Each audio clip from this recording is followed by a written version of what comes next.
All right, so today we're diving deep into solar energy, but with a bit of a twist. We're going to explore how solar is impacting things in ways you might not expect. Like, seriously, did you know solar's booming in some pretty unexpected places? And it's not just about like the whole going green thing. We're talking jobs keeping up with China, and even how it's going to power all those AI robots we keep hearing about. Yeah, it's really interesting to see how solar has become such a major force. It's impacting things from local economies all the way to global politics. It's kind of woven into our lives now in ways we probably don't even realize. Totally. Like, have you heard about this whole red state solar boom? Seems like solar is taking off in places that aren't exactly known for being eco-friendly. What's the deal with that? Well, the data shows that states like Texas, Florida, North Carolina, they're seeing massive growth in solar installations, and a lot of it boils down to money. Okay, so how's solar bringing in the cash in these states? It's a few things. First off, jobs. Texas alone added over 5,400 megawatts of solar capacity just last year, and their solar workforce grew by 3%. We're talking construction, manufacturing, finance, even legal jobs, all springing up around these projects. So it's not just installing panels, it's like a whole ecosystem. Exactly. Plus, there's the investment in infrastructure. Solar farms need roads, electrical substations, grid connections. All of that creates economic activity. Interesting. So it's a win-win. They get an economic boost and we get cleaner energy. But here's the thing that blows my mind. The demand for electricity is going way up. Why is that happening? There are a few trends converging here that are driving this surge. Electric vehicles are a huge factor. Pretty much every major car company is betting big on EVs. Projections show that by the mid-2030s, half of all new cars sold could be electric. That's a ton of batteries that need to be charged. Right. And it's not just cars. It's electric everything these days. Exactly. Heating and cooling systems are going electric too. Heat pumps are becoming super popular and they're much more efficient, but they need electricity to run. And then you've got all those data centers powering the AI revolution. They use a ton of electricity. So we've got this huge increase in demand, and we need to find a way to meet it. Is solar really up to the challenge? Solar has a big advantage speed. Compared to building a nuclear power plant, which can take like a decade or more, solar farms can be built much faster. It's a critical piece in filling the gap while we develop longer-term solutions. So solar is becoming essential to keeping our lights on. But this brings up another big piece of the puzzle, China.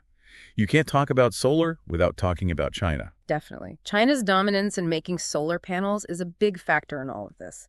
They control over 70% of the global capacity, which raises questions about competition and trade for the U.S. So how do we support American manufacturing while also keeping solar affordable? That seems like a tough balancing act. It is. On one hand, we want to encourage making solar panels here in the U.S. That creates jobs and reduces our reliance on other countries. But on the other hand, putting high tariffs on imported panels makes solar more expensive for people. So we want to boost our own industry, but we don't want to price ourselves out of the solar market. It's almost like supporting the solar industry is part of trade policy itself. It affects our position globally. That's a great point. It shows how connected these issues are. We can't just think about solar on its own. It affects economics, manufacturing, international relations. It's like a mini version of all the complex stuff we face in a globalized world. And we haven't even talked about the environmental benefits yet.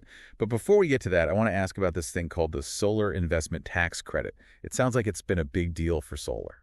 The ITC has definitely been a game changer. It's a federal tax credit that lets businesses and people deduct some of their solar costs from their taxes. It's been key in making solar more affordable and attractive to investors. Okay, so break it down. How has the ITC actually changed the solar landscape? We hear a lot about its impact, but what's the story behind the numbers? The ITC has done a few important things. First, it's made the upfront cost of going solar much lower. This has made it more affordable for homeowners and businesses that couldn't afford it before. So it's like a financial boost that gets those solar panels installed. Exactly. Plus, the ITC has brought a ton of private money into the solar industry. Banks, investment firms, they're putting billions into solar projects because they see it as a good investment. So it's not just about making solar cheaper for individuals, it's about driving big investments and growth. Exactly. The ITC has really sped up the development of those big solar farms, which are crucial for meeting the growing demand for electricity we talked about earlier. Okay, so the ITC is a big deal. It makes solar cheaper, attracts investors, helps the industry grow. But where does solar fit into America's overall energy plan? We're not going all solar overnight, right? Right. A reliable and secure energy grid needs a balanced approach. We need different sources to meet different needs. Oil and gas are still important for some things. Nuclear provides a steady baseload of power. And renewables like wind and solar add more capacity. So it's not about replacing one source with another. It's about creating a diverse and resilient energy mix. Exactly. And solar is a crucial part of that mix. It helps manage those times when everyone's using a lot of electricity, like on a hot summer afternoon. It's called peak demand. Solar can also make the grid more resilient, more resistant to things like storms or cyber attacks. I'm starting to see how solar fits into the bigger picture. It's not just about being green, it's about building a stronger, more flexible energy system. But speaking of being green, we can't ignore the environmental benefits of solar, right? Of course not. Solar is a clean, sustainable energy source. It helps reduce greenhouse gas emissions and fight climate change.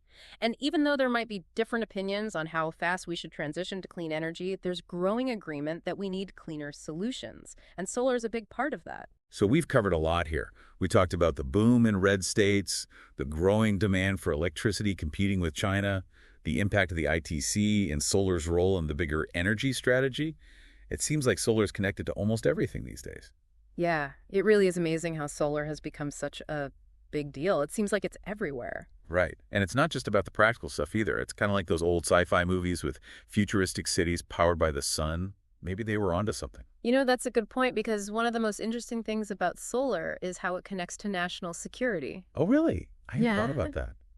How does solar play into national security? Well, when we talk about energy security, we usually think about oil and gas, right? But solar is becoming more and more important in that conversation. I see. So by using more solar, we're less reliant on other countries, especially those in unstable parts of the world. Exactly.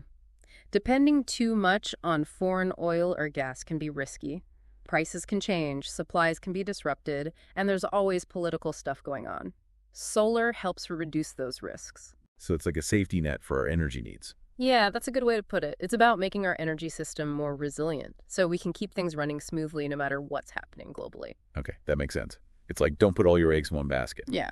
But you mentioned something else about national security, something about competition with China. Right. Remember we talked about how China is the biggest producer of solar panels? Well, building up our own solar manufacturing here in the U.S. isn't just about the economy, it's also about strategic competition. So it's kind of like a new space race, but with solar panels instead of rockets. Uh-huh. I like that analogy. And just like the space race, this competition could lead to new innovations, whole new industries, and it could change the global balance of power for years to come. Wow, it's crazy to think about how much impact solar is having. We're talking new jobs, new technology, a new era of energy independence and security. And it all starts with the sun. It really is. It shows that even with all the challenges we face today, there are solutions out there, solutions that can help our economy, our environment, and our national security all at the same time. That's amazing. And it's not just the practical benefits either. There's something almost poetic about it, using the power of the sun to power our modern world. You've got a point there. Solar energy connects us to nature, and it makes us feel hopeful about the future. It's a reminder that even when things seem tough, human ingenuity can find a way. That's a powerful message. So do you have any final thoughts for our listeners? Something to make them think, something to spark their own deep dives? Sure. Here's something to think about. If solar energy can change our energy systems, our economy, and even national security, what other parts of our lives might it change in the future? I like that. It's a question with so many possibilities. It's like, if solar can do all this, what else can it do? What other opportunities might it create? Exactly. What new industries might appear? What new inventions might we see? How might our lives be different in a world where solar energy is the main source of power? It's like we're at the beginning of something new, and solar energy is the key to a whole new world of possibilities. It's exciting, a little scary, and it definitely makes you want to keep exploring. That's the best part. The more we learn, the more we realize how much more there is to discover. This deep dive is just the start. There are so many paths to explore, so many connections to make. Well said. I think we've given our listeners a lot to think about today. We've gone from solar farms in Texas to global competition, and we've only scratched the surface. We have, and maybe we've inspired some new deep dives along the way. And on that note, we'll wrap up this exploration of the amazing world of solar energy. But remember, this isn't the end. Keep asking questions, keep digging deeper, and keep looking ahead. The future of solar, and maybe the future of our world, is brighter than we can imagine. Well, that was pretty fascinating. I learned a lot about solar today. It's way more than just those panels on rooftops. Yeah, it really is a fascinating topic. It touches on so many different things. For sure. And for all our listeners out there, keep those questions coming. The more we learn, the more we realize there's even more to discover. Thanks for joining us on this deep dive into the world of solar energy. It's been a pleasure until next time. Keep exploring.